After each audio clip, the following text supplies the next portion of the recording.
A radio advertisement aired across Pennsylvania in 1984, and the voice coming through the speakers belonged not to a rival politician, but to a man millions of Americans had trusted for a decade as the warm, decent patriarch of a beloved television family. That voice worked against Nancy Kulp, his former co-star, his colleague of 9 seasons, the woman who had stood beside him through every episode of the Beverly Hillbillies and kept her disagreements buried beneath professional composure. That moment, more than any scene she had ever filmed, told the full story of what Nancy Kulp's life had actually cost her.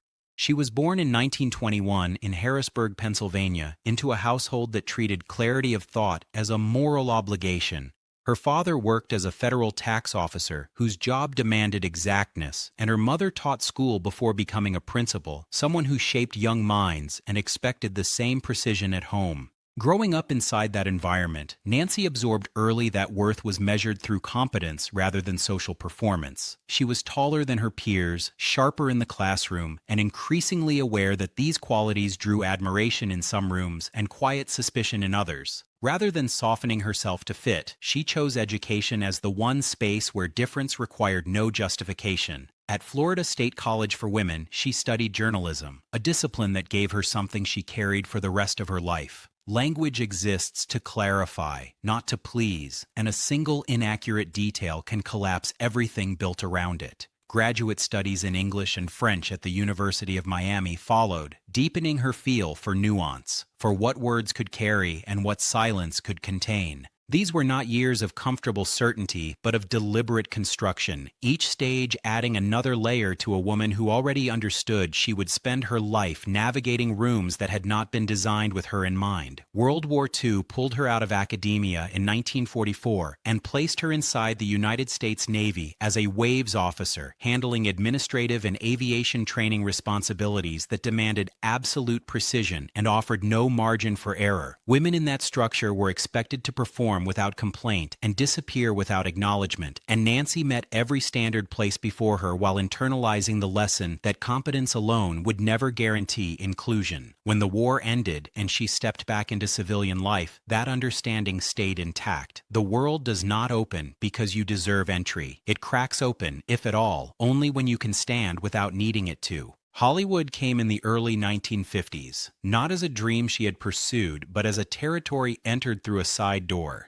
She began in MGM's publicity department, working behind the campaigns that manufactured stars, watching the machinery up close before anyone asked her to stand in front of it. The transition into acting was gradual and shaped more by circumstance than ambition. Shane, in 1953, placed her inside one of the defining westerns of the post-war era. A Star is Born in 1954 put her alongside Hollywood royalty at a moment when the industry was examining its own psychology, and Three Faces of Eve in 1957 gave her a charged environment where emotional discipline and structural awareness finally began to reveal what they could actually do. The Parent Trap in 1961 brought mainstream exposure without personal breakthrough, and television appearances on programs like I Love Lucy and Maverick filled the gaps with work that demanded real comedic precision, even as it reinforced the industry's fixed idea of what Nancy Kulp was for. The Beverly Hillbillies arrived in 1962 and delivered what a decade of quiet preparation had been building toward. Cast as Miss Jane Hathaway, the bank secretary who remained the only genuinely competent figure in a world defined by accidental wealth, Nancy brought a controlled, dry intelligence to the role that transformed a supporting character into the structural center of the entire comedy. Miss Jane did not perform for the audience's affection. She simply functioned, maintained order, and absorbed chaos without losing composure, which meant that viewers recognized in her something that felt true in a way louder, more theatrical characters rarely managed. 9 seasons, tens of millions of weekly viewers, and ratings dominance that few programs before or since have matched. A Primetime Emmy Award nomination came in 1967 for a performance built entirely on what she chose not to show. None of that recognition changed the ceiling above her, and when the series ended in 1971, the industry looked at her and and saw only Miss Jane without an office, a character without a context, and the roles that followed reflected that limitation without apology. She worked steadily after the series concluded, appearing on Fantasy Island, The Love Boat, and Sanford and Son, where her recurring character, May Hopkins, delivered sharp comedic confrontations that registered clearly with audiences. In 1970, she voiced Fru in Disney's animated feature The Aristocats, bringing her distinctive register to the world of animation and demonstrating, as she had throughout her career, that her range extended well beyond any single image the industry had chosen to assign her. None of it produced a second act that matched her talent. What it produced was endurance, and Nancy Kulp had always been more capable of endurance than most people in her profession recognized. Her marriage to Charles Dacus in 1951 began as an alliance between two people who valued stability and shared a clear-eyed understanding of how Hollywood operated. He worked behind the scenes in media and publicity, while Nancy moved increasingly toward the camera, and that divergence created a quiet misalignment that no single crisis caused, but that time and incompatible trajectories gradually made unsustainable. The divorce was finalized in 1961, the same year her acting career reached its decisive turning point, and she never remarried. American society had a specific vocabulary for unmarried women of a certain age, and Nancy was labeled a confirmed bachelorette with all the coded weight that phrase carried. She did not confirm or deny what those implications suggested. Asked once about her personal views, she replied that birds of a feather flock together, a remark precise enough to be honest and open enough to remain entirely hers. Journalist Bose Hadley and others close to her later disclosed that she was part of the LGBTQ community, an aspect of her identity she protected with the same disciplined silence she applied to every other dimension of her inner life. After the divorce, close friendships sustained her, alongside her dogs, and sustained work with animal welfare organizations, including the Humane Society of the Desert. Raymond Bailey, her co-star on the Beverly Hillbillies, remained among her closest companions, someone she described as one of the kindest and most understanding people she had ever known. The 1984 congressional campaign was not a career pivot or a bid for attention. Running as a Democrat in Pennsylvania's 9th Congressional District, Nancy approached politics the same way she had approached everything else, as an extension of obligation rather than a performance of ambition. She focused on environmental protection, expanded access to education and healthcare, drawing on a life spent watching systems and understanding what keeps them from failing. Buddy Ebsen, who had played Jed Clampett through all 9 seasons of the Beverly Hillbillies, disagreed with her politics and made that disagreement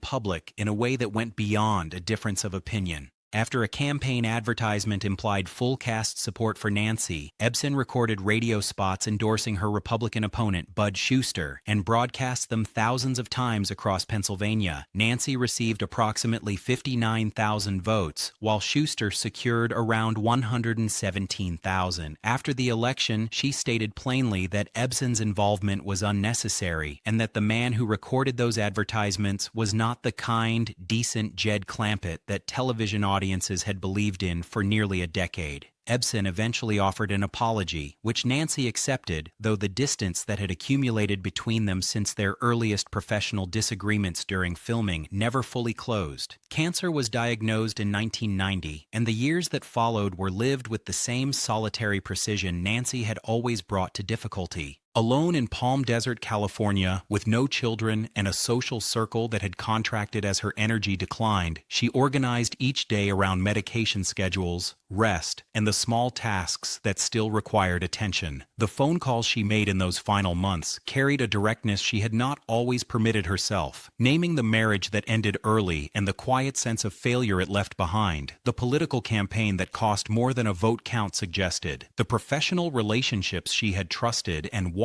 fracture over time. No bitterness shaped those admissions, only a clear accounting. On February 3, 1991, she died in Palm Desert and was buried in Mifflintown, Pennsylvania, far from the television studios and the ratings machinery that had never quite known what to do with someone as genuinely prepared as she was. Teaching theater students at Juniata College in her later years, Nancy passed along something the entertainment industry had never properly credited her for: the understanding that discipline and intellectual honesty outlast any amount of accommodation or performance of likability. Miss Jane Hathaway still appears in reruns, still holds the frame with that precise, unimpressed composure, and what she carries underneath the comedy is the specific recognition of a woman who earned her place in every room she ever entered and never once pretended otherwise.